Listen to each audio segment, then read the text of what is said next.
estudantes da terceira série. Nesse vídeo vamos falar de mapeamento cromossômico.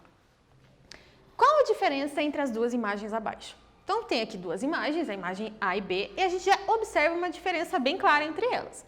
A primeira imagem, eu tenho uma ligação entre os genes. Então os meus genes, o A e o B, eles estão no mesmo cromossomo. No caso da imagem 2, na imagem B, eu tenho também dois genes, o A e o B, só que eles estão em cromossomos diferentes. No caso da segunda imagem, esses alelos, por estarem em cromossomos diferentes, esse caso aqui é estudado na segunda lei de Mendel. Esse primeiro caso aqui, da figura A gente está falando de ligação gênica.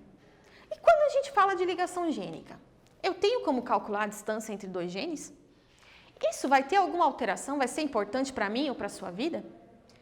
Então, a gente precisa entender um pouquinho melhor sobre o mapeamento cromossômico para entender a importância que ele tem no dia a dia das pessoas. Olha só, os genes estão ligados, né? A maioria dos nossos genes, a gente tem só 46 cromossomos e tem mais ou menos 30 mil genes, então é óbvio que os genes eles têm que estar ligados, né? E eu posso chamar a ligação gênica também de linkage, de ligação fatorial, sintenia ou vinculação gênica. Os nomes mais comuns são esses dois, linkage e ligação gênica. Lei de Morgan ou terceira lei da genética. Genes situados em cromossomos iguais tendem a se manter unidos de uma geração para a seguinte, apenas se separando pelo processo de permuta, cuja frequência reflete a distância relativa entre os referidos genes. O que está dizendo essa lei?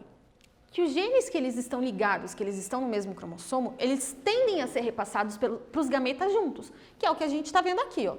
Então, foram passados para o gameta da mesma forma, foram juntos para lá. A não ser que ocorra permutação. O que é a permutação? Também conhecida como crossing over. É uma troca de trechos entre dois cromossomos homólogos. Eles ficam tão próximos durante a divisão celular lá na meiose 1 que eles acabam trocando algumas vezes um pedacinho entre eles, um trecho de DNA entre eles. Isso a gente chama então de crossing over e esse processo é fundamental para o aumento da variabilidade genética de uma espécie. Quanto mais longe estão dois genes em um cromossomo, maior é a chance de ocorrer a permutação, de ocorrer o crossing over. Quanto mais próximo eles estão, menor a chance. Por quê? Vamos ver aqui esse exemplo do E e do F. Para ocorrer a permutação, tem que ocorrer uma quebra em qualquer região que esteja entre eles. Se eu comparar com a distância entre o E e o I, a distância é muito maior. Então, eu tenho uma maior chance, porque qualquer local de quebra vai ocorrer o crossing over. Então, a taxa de recombinação entre dois genes é diretamente proporcional à distância entre eles no cromossomo.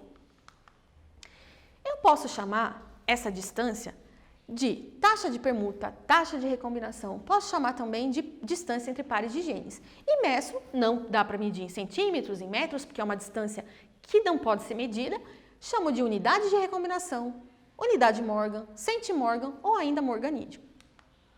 E como é que a gente faz para descobrir a distância, para descobrir a posição desses genes no mesmo cromossomo? Começa sempre olhando as taxas de recombinação. Você vai considerar a taxa de recombinação como a sua distância entre os dois genes.